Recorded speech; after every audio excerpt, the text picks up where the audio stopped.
इस YouTube channel को subscribe करें और अगली वीडियो का अपडेट पाने के लिए बेल आइकन दबाएं। स्टूडेंट्स, हिंदी का कोड 85 पेपर क्लास 10th के लिए जो है वो CBSE की ऑफिशियल साइट पर रिलीज़ हो गया है 2020-21 के लिए। तो आज उसी के बारे में डिस्कस करते हैं कि क्या क्या उसमें चेंजेस आई हैं और कहाँ कहाँ पर रिलैक्सेशन मिला आपको और किस तरह के क्वेश्चंस आपको आएंगे, वे सारा आज डिस्कस करेंगे। तो चलिए जानते हैं कि ये पेपर किस प्रकार से आएगा आपको। ये पेपर आपका 80 अंकों के लिए होगा और समय जो निर्धारित है वे 3 घंटे। और सबसे पहले जो हमें ये समझना है कि जो सामान्य निर्देश दिए होते हैं पेपर पर, जो आपको 15 मिनट्स मिलते हैं पेपर के लिए, पेपर पढ़ने के लिए, उसमें इनको ध्यान से पढ़ के पूरे पेपर को अच्छी तरह से स्टडी कर लेना चाहिए। पहले पेपर करने की कोशिश नहीं करनी चाहिए।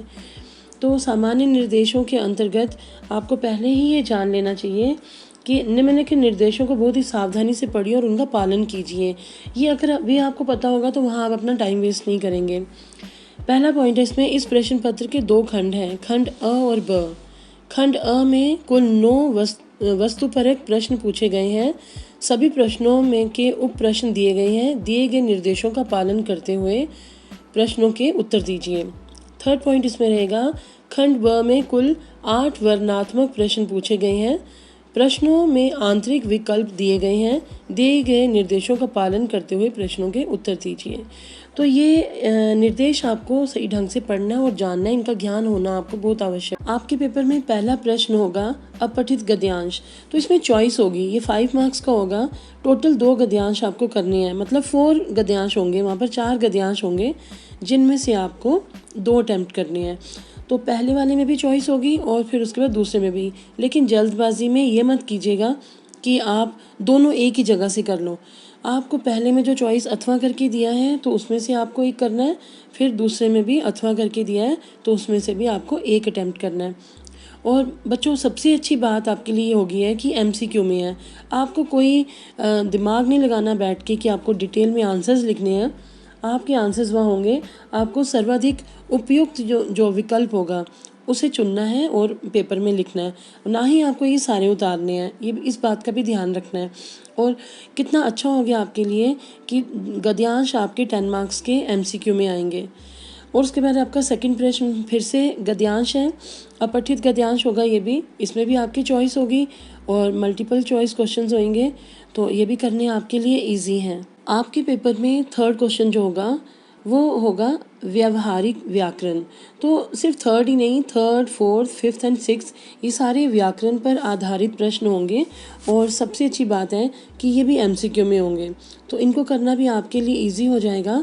और एक चीज़ इसमें याद रखनी है कि ये इनका सीरियल यही रहेगा कि पहले पदबंध होगा, 5 क्वेश्चन होंगे, 5 में से आपको 4 करने हैं। 4 मार्क्स की ये चारों चीज़ें होंगी, पहले पदबंध, देन वाक्य रूपांतरण, उसके बाद समास, फिर मुहावरे। ये आपको 5-5 क्वेश्चन आएंगे, लेकिन आपको उनमें से 4-4 ही अटैम्प्ट करने हैं। और ये भी सबसे अच्छी बात यह है कि ये भी आपके MCQ में ही होंगे। आपके व्यवहारिक व्याकरण के कुल अंक 16 होंगे। प्रश्न 7 होगा, निम्नलिखित पद्यांश को पढ़कर प्रश्नों के सर्वाधिक उपयुक्त विकल्पों का चयन कीजिए। ये भी अगेन आपका MCQ में, और ये पद्यांश जो होगा आपकी बुक में से होगा। तो ये 4 मार्क्स के लिए पूछा जाएगा। 4 अंकों हेतु ये होगा आपका पद्यांश, जिसमें आपको MCQ क्वेश्चंस दिए गए होंगे। तो ये आपको अटेम्प्ट करना ही करना है, इसमें चॉइस नहीं होगी।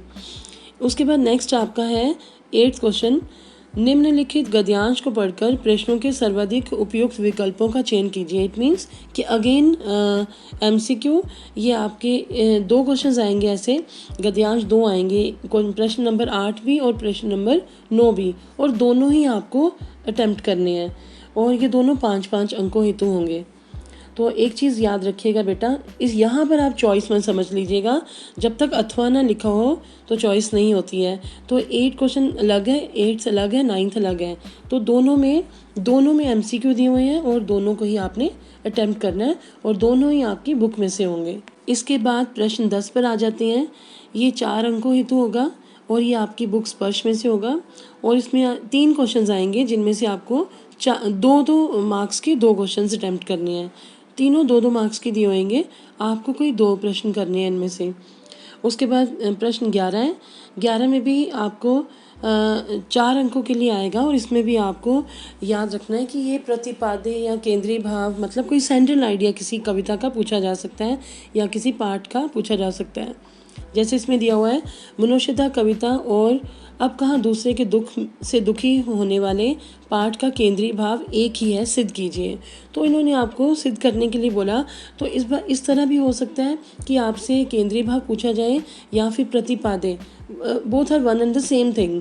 तो आपको मोस्ट ऑफ द टाइम इसमें पोइट्री से रिलेटेड ही होता है, लेकिन कभी कभी ऐसा हो जाता है कि पाठ पर आधारित भी कोई प्रश्न हो। तो आपको अपनी बुक्स की सारी कहानियाँ और कविताएं अच्छी तरह से आनी चाहिए, क्योंकि किसी पर भी ये प्रश्न पूछा जा सकता है 4 अंकों हेतु। अब प्रश्न 12 देख लेते हैं। ये आपकी संचयन बुक में से होगा। संचयन बुक में आपके 3 लेसन्स हैं, हरिहर काका, फिर सपनों के से दिन और टोपी शुक्ला। वो तीनों लेसन्स आपको थॉरोली करने हैं, क्योंकि कई बार ऐसा होता है कि 2 क्वेश्चंस आपके एक में से आ जाते हैं और फिर आपके लिए चॉइस करना मुश्किल हो जाता है।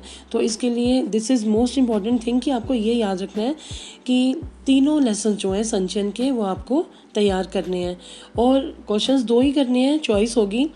तो 3 मार्क्स के 2 क्वेश्चन अटैम्प्ट करनी है। संचयन आपकी 6 मार्क्स की आएगी। आपके पेपर में प्रश्न नंबर 13, 14, 15, 16, 17 ये लेखन कौशल पर आधारित होंगे, जैसे कि आपने 9th क्लास में भी किया उसी तरह। लेकिन चेंजेस क्या हैं कि पहला प्रश्न जो होगा 13 नंबर का वो आपका अनुच्छेद होगा, चॉइस होगी, 3 अनुच्छेद होंगे जिनमें से आपको 1 अटैम्प्ट करना होगा।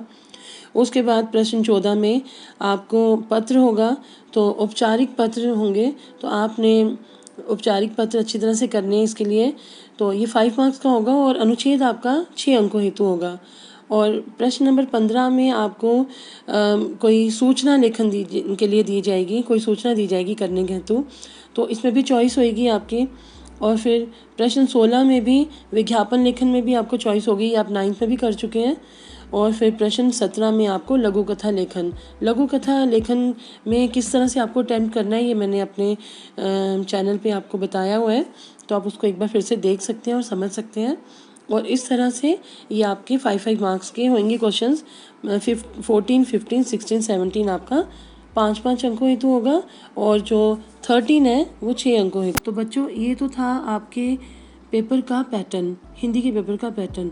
और अब आने वाले महीनों में जैसे जैसे आपका सिलेबस कंप्लीट हो जाएगा, तो जब आपका दिसंबर मंथ आएगा तो उसमें मैं आपको पेपर किस तरह से अटैम्प्ट करना है और क्या क्या चीज़ें मोस्ट इम्पॉर्टेंट हैं जो आपको किसी भी हालत में छोड़कर नहीं जानी है। पेपर की तैयारी में आपको वो चीज़ें हर हाल में करनी है, तो उनके बारे में भी बताऊंगी और कुछ और टिप्स भी मैं आपको दूंगी अपनी वीडियोस के थ्रू। तो तब तक के लिए आप इस पेपर को एक बार ज़रूर देख लीजिए, सैम्पल पेपर को, ताकि आपको थोड़ा आइडिया भी हो जाए और आपको पूरा ये भी समझ में आ जाएगा कि किस तरह से आपको पेपर अटैम्प्ट करना है। बाकी जो जो इम्पॉर्टेंट चीज़ें हैं आपको हिंदी के पेपर में कि आपको बड़े आराम से आपका पेपर हो जाए और ईजी लगे आपको पेपर, वो सब मैं आपको अपनी नेक्स्ट वीडियोज़ में दिसंबर तक बताऊँगी।